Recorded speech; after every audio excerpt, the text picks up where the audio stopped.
How often should you weigh yourself if you're trying to lose weight? Every day? Twice a day? Once a week? Never?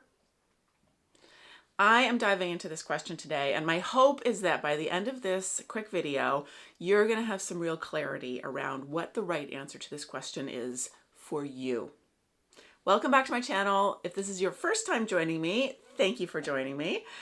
Every week here, I post videos all about how to transform your relationship with food. I'm a nutritionist. My name is Sara, but people often joke that I'm the nutritionist who never talks about food because, as I just said, my focus is really around helping you change your relationship with food, because I think that is so often the missing piece of the puzzle for us. So often we kind of know what we should be eating and not eating. It's the doing it and the doing it consistently that trips us up, right?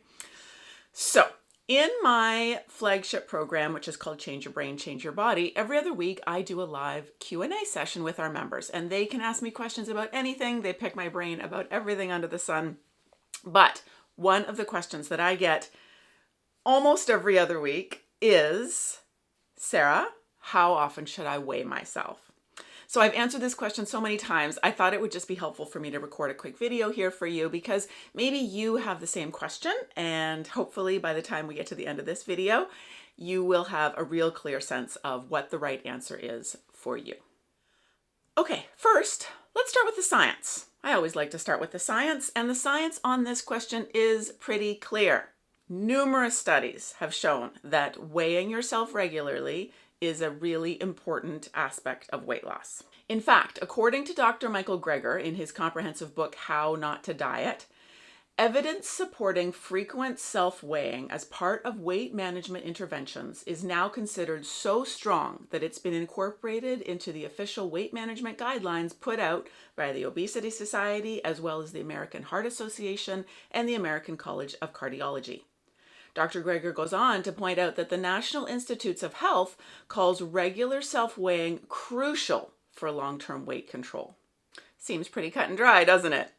But before you run out buying extra scales to put in every room of your house so you can weigh yourself every day so you can lose weight, I want to offer another perspective on this that I think is really important for us to consider. Science looks at the numbers and the data, and of course that's really helpful. And again, I think it's important that we're aware of that. But what science doesn't always factor in is our feelings about things. And I think that when it comes to weight loss and the journey of weight loss, our feelings are really important. And I have worked with thousands of women around the world who have been working to lose weight, and I can tell you that how you feel about things, your mindset around things, might play as big a role, if not a bigger role, than what you eat, how you exercise, and whether you weigh yourself every day. And when we're talking about feelings, I think that the act of weighing yourself brings up a lot of them. And this is why when I get that question, Sara, how often should I weigh myself if I want to lose weight? The thing I always say is, it depends on your relationship with the scale. And here's what I mean by that. If when you step on the scale, the number that you see there has no emotional charge for you, then I think it's great. Then let's go with the science. The science shows that weighing yourself regularly, probably daily, is a helpful tool when it comes to losing weight. So again, let me be really clear though. If when you step on the scale, the number that you see there has no emotional charge for you, then fine, go ahead and weigh yourself every day.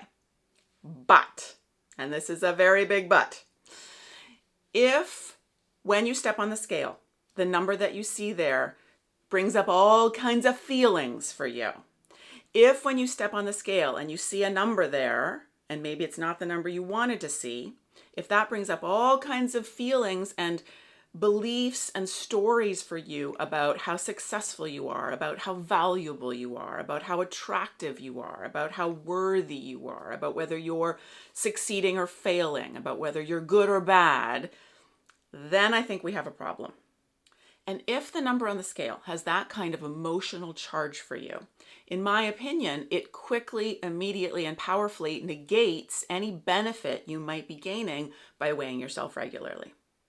because all of those negative feelings and stories that we heap onto that number on the scale can actually trigger all kinds of self-sabotaging behavior. And you've probably experienced this.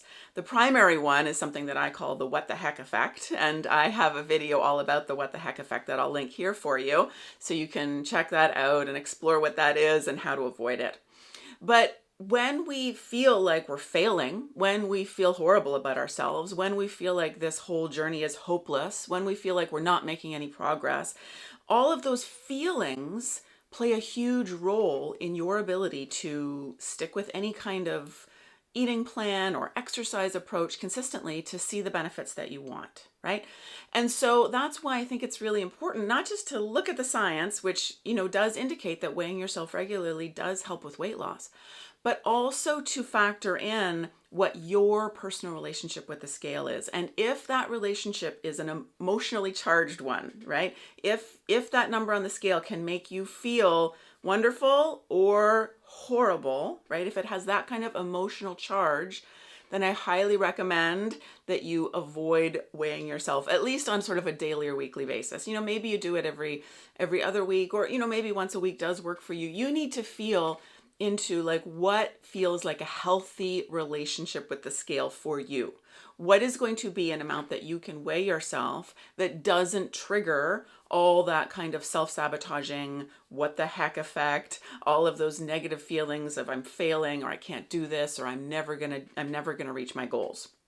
Okay, so this is what I mean when people ask me that question, how often should I weigh myself? And my answer is always, it depends on your relationship with the scale. The fact is that the scale is a useful tool to mine some data about where you're at on your journey. But the number that you get on the scale when you step onto it is just one piece of data, right? Just like your blood pressure is a piece of data, just like your resting heart rate is a piece of data, just like maybe your heart rate variability number, just like your cholesterol number. These are all numbers. These are all data points. And together they can help paint a picture of your current health. But that's all they are, is data points, right? And so I would imagine that if I was to test your resting heart rate, you wouldn't have a strong emotional charge about that, right? Your resting heart rate, depending on whatever that number was, it wouldn't send you into a spiral of, oh, I'm failing, or oh, I can never do this, or I've been so bad this week, right? It's just a piece of information. So again, if when you step on the scale, the number you see there is just that kind of piece of information, fantastic. Again, then go with the science, which tells us that weighing yourself regularly is really helpful. But if you have a different relationship with the scale, if when you step on it, it's not just a data point, but it actually makes you feel all kinds of ways, then I think we need to be careful. One analogy that I often use with my Change Your Brain, Change Your Body members around this when they ask me this question is I ask them to think about, imagine you're checking the tire pressure on your car. If you went and checked the tire pressure and it was lower than the manufacturer suggested it should be, would you feel like you were failing as a car owner? Would you feel like, oh, here I go again. I've let my tires get too low. I'm so pathetic. I'm never going to be able to, properly own and maintain a car. Like, no, you would just see it as a data point. You would see it as information. You would check the tire pressure. It would say it was low. You would think, oh, I need to address that, right? I need to go and put air into my tires. Ideally, when you step on the scale, you have the same kind of emotional charge, right? You step on the scale, the number is maybe higher than what your goal was, and you think, oh, okay, that's interesting. That's an interesting data point. I can tweak my behavior to address that, right? But again, that's often not what our relationship with the scale is. And instead, very often when we're stepping on the scale, it creates all kinds of feelings. Sometimes it can create a sense of hopelessness or despair or self-judgment or beating yourself up or all kinds of things. And in my experience of working with hundreds of women around the world to help them lose weight, I know that those negative feelings can be poison when it comes to staying on track consistently with eating healthy and with reaching our goals. And so again, if when you step on the scale, it's going to trigger those feelings, we need to avoid that, right? Because that is going to immediately cancel out any benefit you might have experienced from weighing yourself regularly. So again, I will reiterate, If your question is, how often should I weigh myself? I would say that the science tells us that weighing yourself regularly, meaning at least daily, is very helpful in terms of weight loss and weight management.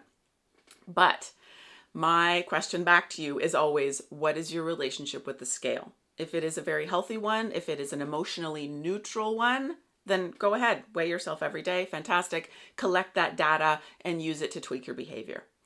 But if your relationship with the scale is emotionally charged, if that number has the power to make you feel awful, to make you feel hopeless, to make you just want to go eat everything in the house, then it's too dangerous, right? It's gonna negate any benefit you're going to experience from weighing yourself regularly. Okay? So I hope that's helpful. Let me know in the comments below, what is your relationship with the scale? Be honest, because you are, in a friendly environment here. We all know how that feels. I have definitely gone through my own journey of my relationship with the scale. So let us know what is your relationship with the scale like, and does it feel like weighing yourself regularly, daily, is useful or potentially harmful? Okay, I hope that was helpful. Thanks for hanging out with me. Make sure you subscribe to the channel and click that little notification bell to get notified every time I upload new videos. We post new videos here every Tuesday, all about how to reprogram and rewire your relationship with food so that staying on track with healthy eating starts to feel automatic, starts to feel natural, starts to feel just like your new normal.